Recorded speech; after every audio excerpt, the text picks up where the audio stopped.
Hello दोस्तों, आज हम बात करने वाले हैं यक्ष और यक्षिणियों के बारे में। दोस्तों, अगर आपने यक्षिणियों के बारे में अभी तक नहीं सुना है तो इस वीडियो को पूरा देखिए।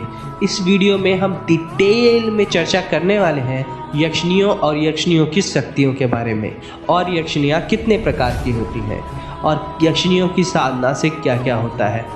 दोस्तों, तो वीडियो को अंत तक जरूर देखिए। हिंदू धर्म शास्त्रों में जिन प्राणियों जातियों का उल्लेख हुआ है उनमें देव, गंधर्व, यक्ष, किन्नर, नाग, राक्षस, पिशाच आदि प्रमुख हैं। इन जातियों के स्थान जिन्हें लोक कहा जाता है वे मनुष्य जाति की प्राणियों के भिन्न पृथ्वी से कहीं अन्य अवस्थित हैं। इनमें से कुछ जातियों का निवास प्रकाश में और कुछ का पाताल में माना जाता है। तंत्र शास्त्र के अनुसार इस ब्रह्मांड में कई लोक हैं। सभी लोगों के अलग अलग देवी देवता हैं। पृथ्वी से इन सभी लोगों की दूरी अलग अलग है। मान्यता है कि नज़दीक लोक में रहने वाली देवी देवता जल्दी प्रसन्न होते हैं, क्योंकि लगातार ठीक दिशा और समय पर किसी मंत्र विशेष की साधना करने पर उन तक तरंगे जल्दी पहुंचती हैं। यही कारण है कि यक्ष यक्षिणी की साधना जल्दी पूरी होती है, क्योंकि इनके लोक पृथ्वी के पास माने गए हैं। यक्ष यक्षिणी का वर्णन अनेक धर्म ग्रंथों में मिलता है। इन्हें भगवान शिव के सेवक भी माना जाता है। यक्षों की उत्पत्ति के विषय में अलग अलग लोगों के अलग अलग मत हैं। इनकी उत्पत्ति के मुख्य विवरण हमें अपने धर्म ग्रंथों में मिलता है। पहला, रामायण के उत्तरकांड भाग 4 में हमें मिलता है, जिसके अनुसार एक समय सृष्टि का निर्माण करते हुए जल की रक्षा के लिए प्रजापति ब्रह्मा ने अनेक जंतुओं को बनाया। रामायण के अनुसार प्रजापति ब्रह्मा ने जल का संरक्षण करने के लिए खास प्रकार के जनों का सृजन किया और रक्षधाम यानी रक्षा का आदेश दिया।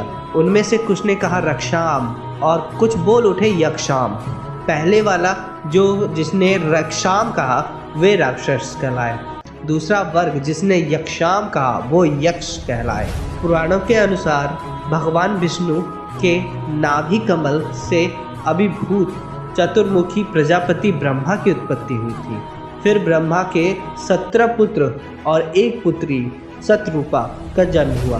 ब्रह्मा जी के कान से पुलस्त्य की उत्पत्ति हुई। फिर पुलस्त्य ऋषि के 2 पुत्र हुए, महर्षि अगस्त्य और ऋषि विसर्वा। विसर्वा की 2 पत्नियां थीं।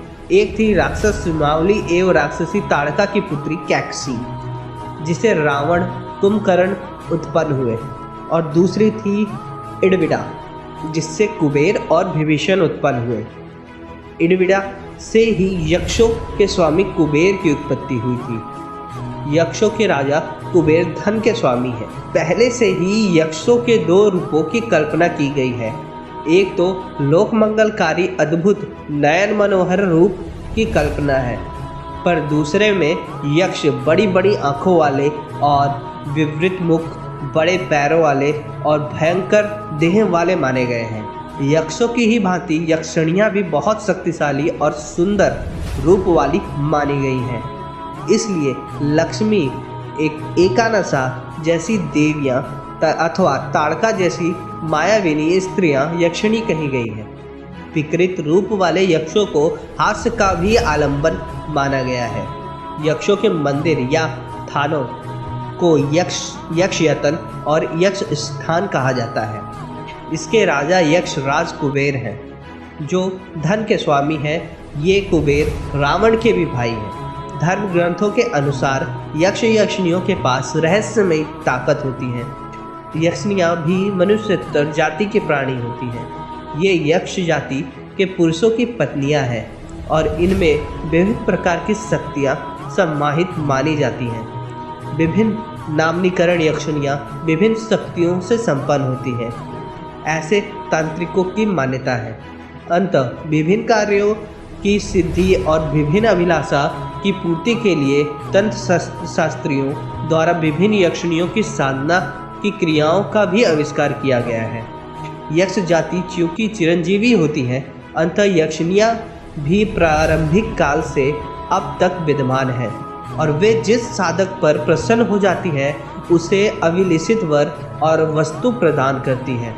तो यह अगर कोई साधक यक्षिणी को प्रसन्न कर लेता है तो वो अपनी मनचाही वस्तु पा सकता है। अब से कुछ 100 वर्ष भारतवर्ष में यक्ष पूजा का अत्यधिक प्रचलन था। अब वो उत्तर भारत के कुछ भागों में जैखिया के नाम से यक्ष पूजा प्रचलित है। पुरातत्व विभाग द्वारा प्राचीन काल में निर्मित यक्षों की अनेक परस्पर मूर्तियां की खोज की जा चुकी है। देश के विभिन्न पुरातत्व संग्रहालयों में यक्ष और यक्षिणियों की विभिन्न प्राचीन मूर्तियां भी देखने को मिल सकती हैं। कुछ लोग यक्ष और यक्षिणियों को देवता और देवियों की भी उपजाति के रूप में मानते हैं। अब सवाल आता है कि यक्षिणी साधना को किस रूप में सिद्ध करना चाहिए। कुछ साधकों के मन में ये शंकाएं होती हैं कि यह किस रूप में सिद्ध होती है। कुछ लोगों की धारणा यह है कि यक्षिणी साधना सिर्फ प्रेमिका रूप में सिद्ध की जा सकती है, जो कि बिल्कुल गलत है। साधना इच्छा अनुसार किसी भी रूप में सिद्ध कर सकते हैं। इच्छा अनुसार माता, पुत्री, स्त्री के रूप में सिद्ध कर सकते हैं। यक्षिणियों की साधना अनेक रूपों में की जाती है, जैसे माँ, बहन, पत्नी अथवा प्रेमिका रूप में इनकी साधना की जाती है, और साधक जिस रूप में इनको साधता है ये उसी प्रकार व्यवहार व परिणाम भी साधक को प्रदान करती हैं।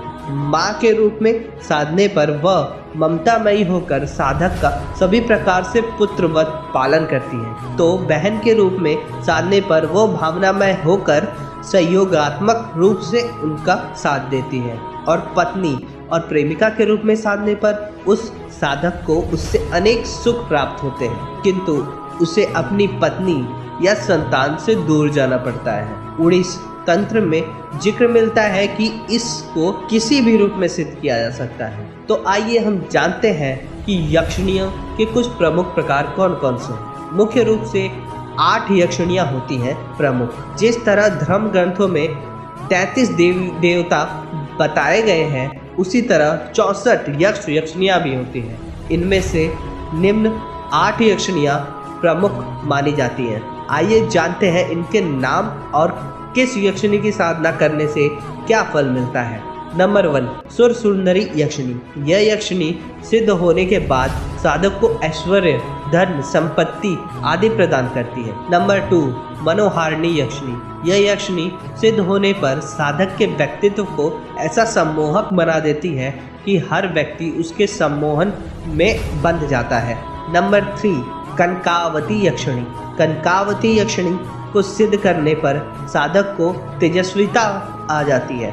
यह साधक को हर मनोकामना पूरा करने में सहायक होती है। नंबर 4, कामेश्वरी यक्षिणी। यह साधक को पौरुष प्रदान करती है और सभी मनोकामनाएं को पूरा करती है, और यह यक्षिणी सभी यक्षिणियों से ज़्यादा सुंदर होती है।